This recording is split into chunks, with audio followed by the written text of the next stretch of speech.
And welcome back, and of course, well, great. Can I start again? Cut. What I was talking about it. Yibbida. You look that way. Yeah, no, I was sort of. I don't know what I was doing. Okay, rolling. I'm completely thrown. Three, take 2 in 5, 4, 3, 2.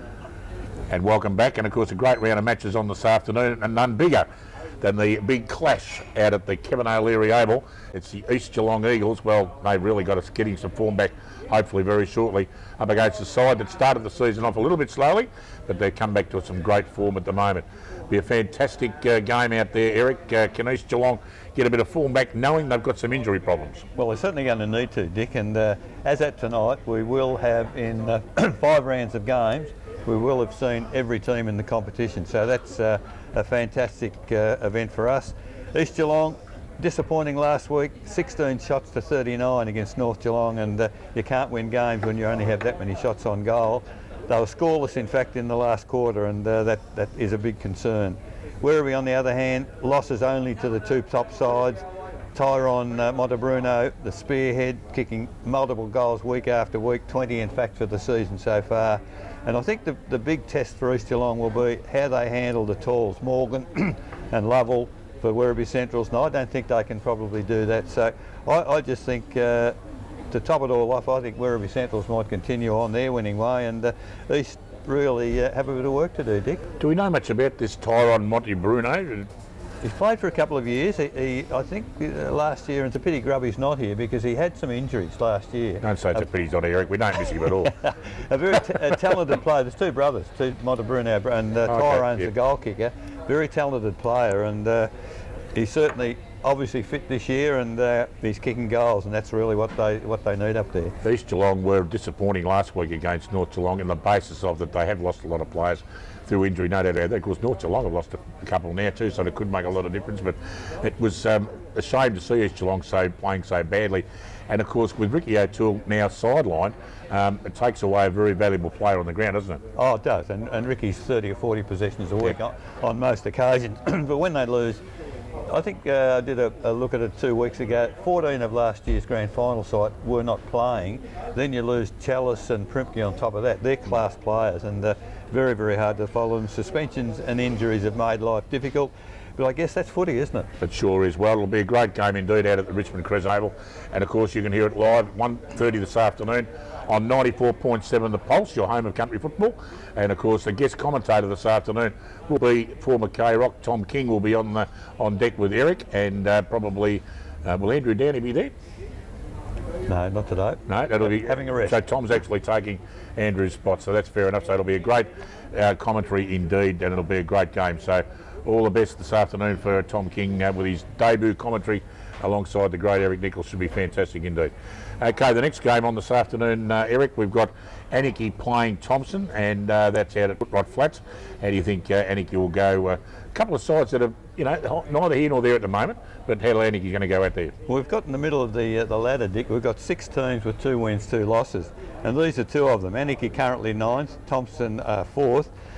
Anarchy last week didn't handle the wind very, very well. They were struggling, and their fitness may have been the difference in the day. Different side at home as they were last week. Steve Rickett, fantastic game. Wilson a little bit underdone, so therefore Anarchy come in under a bit of a cloud. Thompson, on the other hand, 8-goal first quarter against Beaumont Lions last week, and then only 5 for the last 3 quarters, so that would be a concern. They certainly rely very heavily on Jackson McLeod last week for goals. Today he's up against a guy who played a magnificent game at fullback in Parsons, arguably one of the best defenders in the competition. To win today, I think Thompson, their midfield's got to really fire up, and if they do that, they'll probably just win at Anarchy. Fair enough. So it'll be a big game out there, if not just for the half-time entertainment. Now, Eric, the producer just whispered in my ear. He said, "I've got to ask you about a magnificent hip and shoulder at the Anzac Day game." Do you want to elaborate on that? I'm only Eric, it's coming up on the screen now, Eric. There we go. Yeah, well, actually, you can see the play there as we watch the screen. Matty Lewis came in, hip and shoulder. Yep. The guy had the football and thought he was just going to run on down the ground. That was fair. It was front on certainly, but hip and shoulder, and it was just like the old days, Dick. It was hard, tough footy. You'd love that. You'd love that. The good part about it, he stayed down there thinking he was going to get a free kick, but Robbie Logue it was. He thought he was getting the free kick, so jumped up very smartly. Unfortunately, the umpire didn't agree with him, ended up balling it up. So a bit of a fracas went on after that, Eric. A great incident. Oh, that's fantastic. Yeah, we love it. We don't encourage violence, folks, but we do love a little bit of the old rough tough on footy, don't we? Yeah, of course we do. Another big game on this afternoon. It's Inverleigh. They're taking on the North Geelong Magpies. Inverleigh, of course, haven't opened their account yet. They're struggling at the moment. And the North Geelong Magpies, well, apart from Belpo still, are doing everything very, very nicely. But as I said before, they've had a couple of injuries at the moment. Sam Clark under a cloud, along with Paul Briggy and, of course, Blake Miller as well. So, Eric, I know Inverleigh would love to open their account. Might be a bit tough against the Magpies. Oh, it will be, Dick. I rate North Geelong as a serious top 2 side this year. They're playing great football. They played very, very well against Belpost Hill a couple of weeks ago and took it right up to them and were very competitive. They'll miss Briggy and Clark, who are their key forwards today, but Hollands, a underrated young tall, playing very, very well. Other youngsters are all contributing, including Miller and Podner, and they blend well with the experienced players that they've got in the side. On the other hand, Inverleigh, they've been very, very competitive. They did pretty well for a fair bit of the game on Anzac Day, but they're fading at the end of each quarter. They'll need to improve dramatically to get their first win. Indeed. Gee, Eric, I didn't realise we're starting to run out of time, mate. The floor manager's already putting up the time clock on us. Better be quick in the next couple. We'll be quick. Kyra and Bannockburn out at the Devils playground, Eric. Well, Bannockburn hit a bit of form last week, and Corio, on the other hand, played well early, but I don't know what's happened to them. I would suggest that Bannockburn will be pretty strong favourites today. And of course, Belpo still out at the Ring Road Recreation Reserve, taking on the floor managers, Belmont Lions. Well, Belmont Lions, I don't know what's happened since round 1. They played so well against Bannockburn and won, but they've done nothing since. Belpost Hill taking all before them. They are the benchmark. I think they could win by a long margin today. And out at the Church Street Oval, Geelong West taking on the Winchelsea Blues. And of course, this turns out to be an absolute clash, Eric. Absolutely, and if we had have seen Werribee, that could have been match of the day. Geelong West versus Winchelsea, I'd suggest, because West 3 wins, 1 loss, wins 2 wins in a row the last 2 weeks.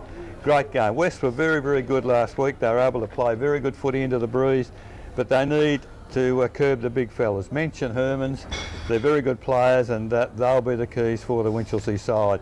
But in what might be a very close... In fact, I'd like to almost pick a draw there, Dick. A draw? Yeah, I think that's how close it'll be. We have been very controversial, you and I, this morning. It's unbelievable.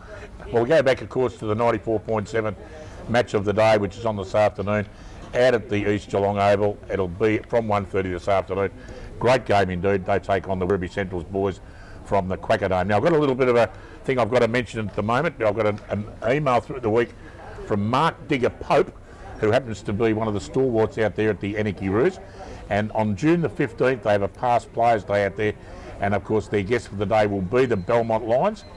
And it'll be father versus son, Eric, John Pope and Digger Pope. It'll be on for young and old out there. So it's their annual past players day at Anarchy. And I know that they welcome all Belmont Lions people, all former Anarchy people, and anybody that'd like to get out there and enjoy their hospitality.